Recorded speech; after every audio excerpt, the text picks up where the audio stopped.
Yes, my baby. Baby, you're still sick. This is it. Massachusetts. This is it for us. So can I?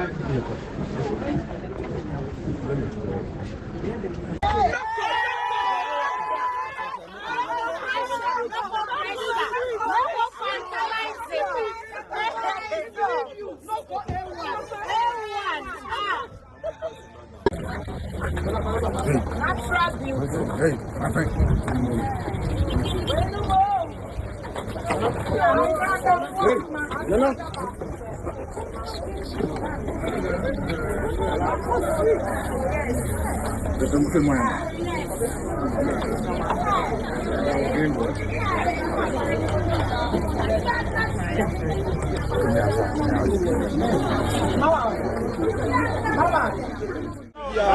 Okay, transfer quick one. Yeah, and then is here.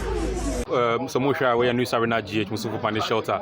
And then court in between Mama Pat and Empress Gifty, see court I find Mama Pat for delaying application delaying. Application form Modeba on any lawyer presented to the court for processing of the case. It was not fully prepared, and as a cause of delay, they just say entry a sum of 6,000 cedis to Empress Gifty, and just a case there still inclusive, but for causing a delay, Oman to me presented because it was a case of a case of going ahead with the case. Senabe say a genabia of the cases. But I say Agradaa I want to present you application here, the full application to the case, the whole case. No, and they just say I'm finding but Empress Gifty ni lawyer and kasa or church and answer.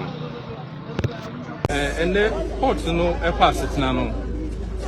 First thing, our court a application to dismiss our suit.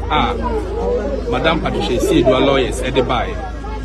And the lawyers make almost submission. After say almost a application, make almost submission. Yeah, as lawyers for Empress Gifty, and so you make a submission. And the court abo application to dismiss our suit. What that means is and the court na say young kosundi asem na yenhwe na omu determine asem based on its merits. In the application to dismiss our suit, Madam Patricia Siedua lawyers at the buy and the court now boy. Court now saying what the cost of 6,000 8 year Madam Patricia Siedua so on to your infama Empress Gifty for delaying the process. Because a number of Troy near fee say anchor as the back as defense. And say process delayed sana, then we need to be giving some cost. In the court I levy a cost of 6,000. I said Madam Patricia Siedua, Edema Empress Gifty. On the issue of application for interlocutory injunction, court now say lawyers for Madam Patricia Siedua, and so a person make a submission in opposition. That is the injunction order. Injunction order application. They also want to file affidavit in opposition. It's Yema Omo Embre. It's Yashe Court agree on the 16th of July. Yabasaba now be here that application for that interlocutory injunction. The court needs to not say the tabu to Madam Patricia Siedua so say Emmanuel Koso and can sema ebegu Madam Empress Gifty Hufi. Okay, it's the one. And come on the buyer person can dismiss it. And said that, and yeah, you do it. I won't say, Sending them room. At your motive, more by some bit later. Yankupo and Shramopa. Why? Court is on the 16th. Say, and Kunimo di Kayabande. Or more you buy some boys in a report is ahead. As a court assassin, say, Untia 6,000 Ghana citizens from Empress. Thank you. Namia Doma 16 July Besamba. Yaba. When you send Uncle Pardon. I'm running there, you had to 12 when Jim ran away. Because I only send not to do any fear Schwarzenegger or more own differences, more conflicts. I am with him.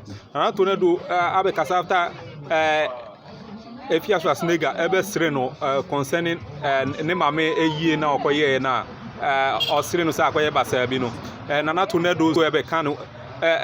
Some reply if you Schwarzenegger, I just say if you Schwarzenegger crown on one can only say, would you say Nimus Ustoriana? So on the secret, what he do, what should I eat or you say beer or should I name what's up? Say if you Schwarzenegger, time now, Nukunu chain so only Bema for share them no. Sena and yes, no or Shatario, Sena at the Jankasan obo.